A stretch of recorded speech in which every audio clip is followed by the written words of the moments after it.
Death of a Unicorn. 10 Shocking Real Unicorn Myths. Everyone thinks unicorns are pure magical creatures from children's fairy tales, symbols of innocence, healing, and wonder. But what if I told you that, in original medieval folklore, unicorns were actually symbols of death, violence, and apocalypse? The new A24 film, Death of a Unicorn, starring Paul Rudd and Jenna Ortega, isn't just a dark fantasy. It's returning unicorns to their original terrifying mythology that most people have completely forgotten. While modern culture has turned unicorns into rainbow-colored toys and coffee shop decorations, the real legends are far more disturbing. I spent the last month diving deep into medieval manuscripts, historical tapestries, and the actual folklore that inspired this film. What I discovered completely changed how I see every unicorn reference in popular culture. These weren't gentle creatures that granted wishes, they were harbingers of doom that could only be captured through deception and violence. In the next 15 minutes, I'm going to show you 10 shocking things about unicorn mythology that will completely change how you see these creatures and reveal why this new film is actually the most historically accurate unicorn story ever told. And if you like videos like this, uncovering lost and hidden topics in movies, be sure to subscribe to the channel. I really appreciate your support. Now let's get into it.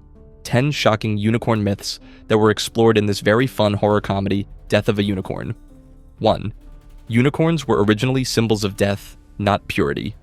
Here's something that's going to completely flip your understanding of unicorn mythology. In medieval Europe, unicorns weren't symbols of life and purity. They were omens of death and destruction.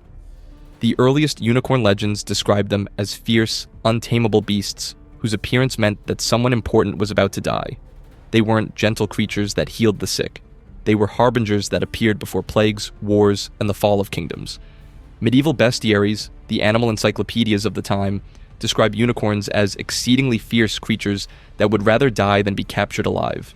They were associated with Christ's crucifixion, not because of purity, but because of their willingness to die violently rather than submit. In the original legends, unicorns had the body of a horse, the tail of a lion, the beard of a goat, and cloven hooves like a devil. This wasn't a pretty, sparkly creature. This was something that looked like it had crawled out of hell. The medieval mind saw unicorns as symbols of untamed nature that civilization couldn't control. Their horn wasn't a magical healing wand. It was a weapon that could pierce through any armor, any shield, any defense that humans could create. When you understand this original symbolism, the title Death of a Unicorn takes on a completely different meaning. It's not about killing something innocent. It's about the end of something wild and dangerous that was never meant to coexist with human civilization. This dark symbolism explains why unicorn legends appear in every culture that has them. They represent the part of nature that remains forever beyond human control. But the most disturbing part of unicorn mythology isn't their appearance. It's how they were supposedly captured. 2. The virgin trap myth has disturbing historical origins. The most famous unicorn legend, that they can only be tamed by a virgin, isn't a sweet fairy tale about purity. It's actually a deeply disturbing story about deception, betrayal, and ritualistic murder. In the original medieval versions, the virgin doesn't befriend the unicorn out of kindness. She's specifically used as bait by hunters who hide nearby, waiting to kill the creature once it's been lured into vulnerability. Medieval manuscripts describe the process in detail. The virgin sits alone in the forest, the unicorn approaches and lays its head in her lap, and then hunters emerge from hiding to spear it to death. The virgin's role isn't to save the unicorn, it's to betray it. This legend appears in countless medieval artworks, and they're not romantic scenes. They show the exact moment of betrayal. The unicorn trusting, the virgin looking away in shame or horror, and the hunters moving in for the kill. What makes this even more disturbing is what it reveals about medieval attitudes toward both women and nature. The virgin represents civilization's ability to corrupt innocence, while the unicorn represents wild nature being destroyed through deception. Virgin trap legends appear across different cultures, suggesting this wasn't just European folklore, but a universal human anxiety about the relationship between civilization and untamed nature. When you realize that every unicorn and virgin image you've ever seen is actually depicting a murder setup, it completely changes how you see those medieval tapestries and Renaissance paintings. The virgin trap myth reveals that even our most innocent-seeming legends often have dark origins rooted in violence and betrayal. And speaking of those medieval sources, the new film draws directly from some genuinely disturbing historical documents.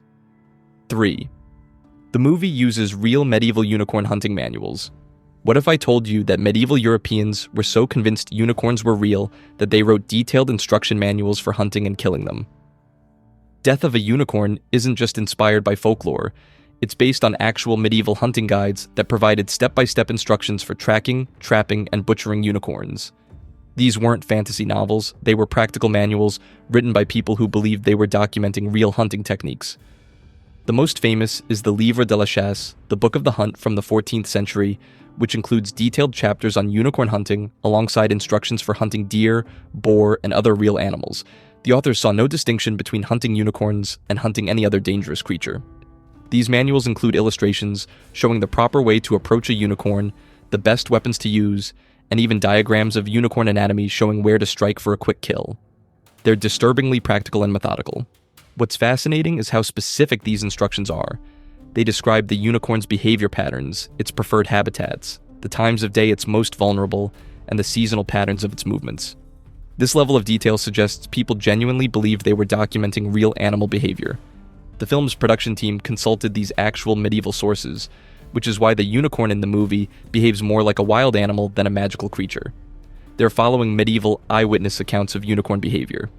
Reading these hunting manuals is genuinely unsettling, because they're written with the same matter-of-fact tone as modern wildlife guides, but they're describing the systematic murder of creatures we now consider mythological.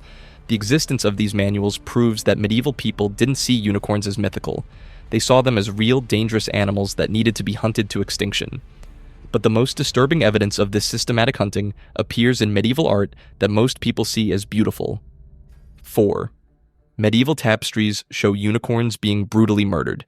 The most famous unicorn artworks in history, the Hunt of the Unicorn tapestries hanging in the Metropolitan Museum of Art, aren't celebrating unicorns.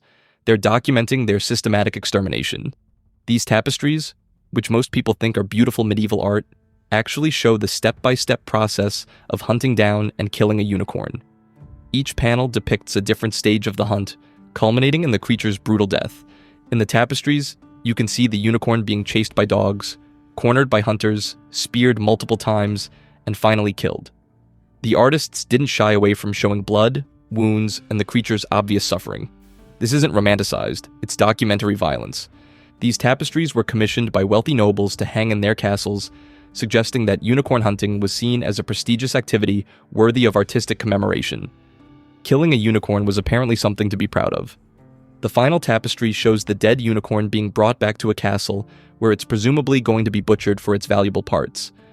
This isn't about the beauty of unicorns, it's about their economic value as hunting trophies. Similar hunting scenes appear in medieval art across Europe, suggesting that unicorn hunting was a widespread cultural practice, not just isolated folklore.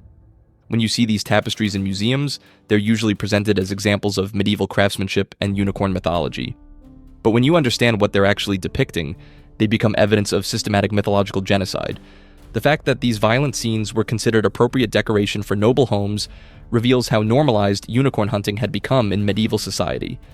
But the most valuable part of a dead unicorn wasn't its meat or hide, it was something far more sinister. 5. Unicorn blood was considered the ultimate forbidden magic. Here's where unicorn mythology gets genuinely dark. Medieval alchemists and occultists believed that unicorn blood was the most powerful magical substance in existence, and the most cursed. According to medieval grimoires and alchemical texts, unicorn blood could grant immortality, cure any disease, and provide unlimited magical power. But there was a catch. Using it would damn your soul for eternity. The Malleus Maleficarum and other medieval texts on witchcraft specifically mention unicorn blood as an ingredient in the most forbidden spells. It was considered so dangerous that even possessing it was grounds for execution as a witch or sorcerer. Medieval illustrations show alchemists collecting unicorn blood in special vessels, often while wearing protective amulets and performing purification rituals. They understood they were handling something that could destroy them spiritually even as it granted them power. The unicorn blood myth represents the ultimate Faustian bargain, unlimited power in exchange for your eternal soul. It's the medieval equivalent of nuclear weapons, incredibly powerful, but ultimately destructive to everyone involved. This is why unicorn blood appears in modern fantasy like Harry Potter. J.K. Rowling was drawing on genuine medieval beliefs about its power and curse. The idea that drinking unicorn blood grants life but curses you to a half-life comes directly from medieval sources. What's most disturbing is that people were apparently willing to risk eternal damnation for the power that unicorn blood promised. The medieval world was so harsh that even cursed immortality seemed preferable to natural death. The unicorn blood legends reveal that medieval people saw unicorns not as innocent creatures, but as sources of ultimate power that came with ultimate consequences. But unicorn blood wasn't the only valuable part of these creatures. Their horns created an entire medieval economy. 6. The unicorn's horn was believed to detect poison and cure disease. What if I told you that unicorn horns were so valuable in medieval Europe that they were literally worth more than their weight in gold? Medieval nobles believed that unicorn horns, called alicorns, could detect poison by changing color when it came near contaminated food or drink. Kings and queens would have alicorn cups made specifically to protect themselves from assassination attempts. Royal inventories from across Europe list alicorn goblets, plates, and utensils among their most precious possessions. The French crown jewels included several alicorn items, and English royalty kept powdered alicorn as medicine for everything from plague to infertility. Medieval paintings show nobles dining with alicorn utensils, confident that their magical properties would save them from poisoning. These weren't decorative items. They were considered essential survival equipment for anyone important enough to have enemies. The belief in alicorn's poison-detecting abilities reveals the paranoia of medieval court life. When political assassination was common, the idea of a magical early warning system was incredibly appealing, regardless of the cost. Medieval physicians prescribed powdered alicorn for dozens of ailments. It was considered a universal cure that could treat everything from epilepsy to impotence. Wealthy patients would pay enormous sums for even tiny amounts of alicorn powder. The fact that people were willing to spend fortunes on unicorn horn medicine shows how desperate medieval life could be.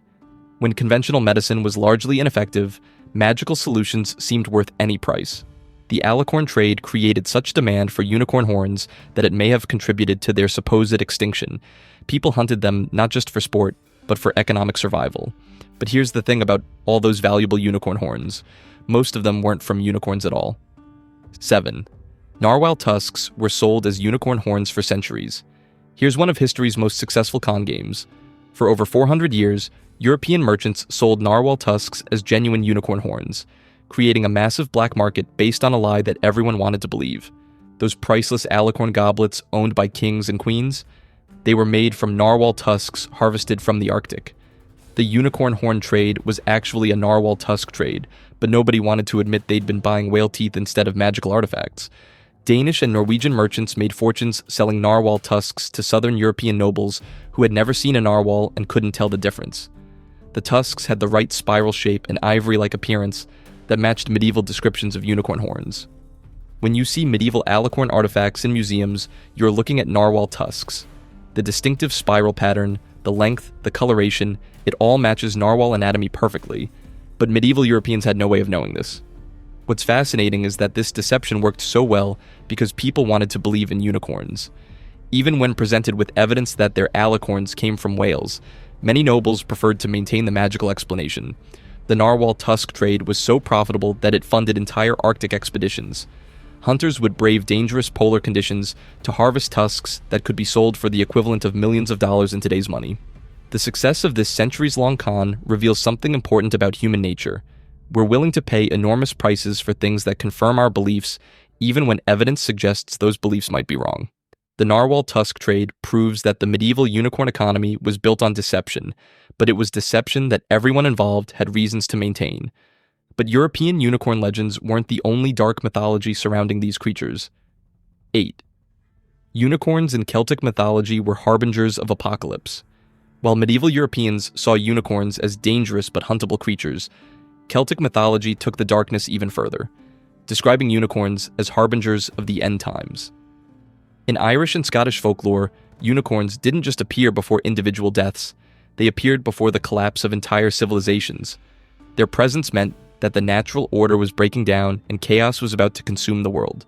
Celtic unicorn legends describe them as the last creatures to appear before the final battle between order and chaos. They're not trying to help or harm humans. They're simply witnesses to the end of everything, appearing when the barriers between worlds begin to collapse. Celtic manuscripts describe unicorns with eyes like burning stars and hooves that leave cracks in the earth wherever they step. When they gallop, storms follow. When they cry out, it sounds like the screaming of all the souls who have ever died. In these traditions, unicorns are connected to the wild hunt, the ghostly procession of the dead that rides across the sky before major catastrophes. They're not leading the hunt, but they're running ahead of it, warning that the boundary between life and death is about to be shattered. Similar apocalyptic unicorn legends appear in Welsh and Breton folklore, suggesting this wasn't just isolated Irish superstition, but a widespread Celtic understanding of unicorns as omens of cosmic destruction. This Celtic interpretation explains why Death of a Unicorn feels so ominous as a title. In these traditions, the death of a unicorn doesn't just mean the end of one creature, it means the end of the world as we know it. When you understand unicorns as apocalyptic harbingers rather than gentle healers, every rainbow unicorn toy and coffee shop decoration becomes a reminder of how completely we've sanitized our own mythology. The Celtic unicorn legends suggest that these creatures exist at the intersection of life and death, order and chaos, which makes them fundamentally incompatible with human civilization. And this brings us to the most important question. If unicorns were so powerful and dangerous, what happened to them all? 9. The movie's title references real unicorn extinction myths. Here's something that connects all these dark legends together. Medieval people genuinely believed that unicorns had gone extinct, and they thought humans were responsible for killing them all. Death of a Unicorn isn't just a movie title, it's referencing actual medieval extinction myths that explained why unicorns were no longer seen in the wild. According to these legends, humans had hunted unicorns to extinction through systematic campaigns that lasted centuries. Medieval chroniclers wrote about the last unicorn hunts as historical events, describing how the final unicorns were tracked down and killed in remote forests across Europe. They treated unicorn extinction the same way we might discuss the extinction of the dodo or passenger pigeon. The extinction myths describe a world where unicorns once roamed freely, but were gradually pushed into smaller and smaller territories until none remained. It's essentially a medieval version of habitat destruction and overhunting. What's fascinating is that these extinction stories often blame human greed. People wanted unicorn horns, blood, and other body parts so badly that they couldn't stop hunting even when unicorns became rare. Many medieval texts present unicorn extinction as a moral failing of humanity. We were given these magical creatures as gifts from God, and we destroyed them through our own corruption and greed. The medieval unicorn extinction myths are eerily similar to modern conservation stories. The same human behaviors that supposedly drove unicorns extinct. Overhunting for valuable body parts, habitat destruction, failure to regulate exploitation, are driving real species extinct today. The title Death of a Unicorn suggests that the film is exploring not just the death of one creature, but the death of magic itself in a world that has become too corrupt to sustain wonder. And this brings us to why a modern film studio would invest so heavily in bringing these dark legends back to life. 10. Biggest budget risk on a mythological creature. Here's what makes Death of a Unicorn truly shocking in the modern film landscape. A24 is betting their biggest budget ever on a movie that returns unicorns to their original terrifying mythology. While most studios are making unicorns more family-friendly and commercialized, they're doing the opposite. They're making the most historically accurate unicorn film ever produced, complete with all the violence, darkness, and apocalyptic themes that modern culture has forgotten. Early production reports suggest the film's unicorn will look more like the medieval descriptions, fierce, wild, and unsettling, rather than the pretty, horse-like creatures of modern fantasy. They're using practical effects and animatronics to create something that feels genuinely otherworldly. The film represents a broader cultural moment where audiences are hungry for authentic mythology rather than sanitized versions. People want to rediscover the genuine power and danger that these legends originally contained. Paul Rudd and Jenna Ortega's involvement suggests the film will balance the dark mythology with contemporary sensibilities, but without losing the essential strangeness that made unicorn legends so compelling in the first place. What's most exciting is that this film could reintroduce audiences to the real power of mythology, not as children's entertainment, but as a way of exploring the darkest aspects of human nature and our relationship with the natural world. If Death of a Unicorn succeeds, it could start a trend toward more authentic, uncompromising adaptations of mythological creatures that have been sanitized by modern culture. The film's existence proves that there's still an audience for genuine mystery, genuine danger, and genuine magic, even when that magic comes with a body count. So there you have it. 10 shocking things about unicorn mythology that completely change how you see these creatures and reveal why Death of a Unicorn might be the most important mythological film in decades. The beautiful thing about rediscovering authentic mythology is that it reminds us why these stories survived for centuries in the first place. They weren't just entertainment, they were ways of understanding the most fundamental aspects of human experience: power, corruption, death, and our complicated relationship with the natural world. Thanks for taking this journey with me through the dark side of unicorn mythology. Subscribe to the channel, keep questioning what you think you know, and I'll see you in the next one.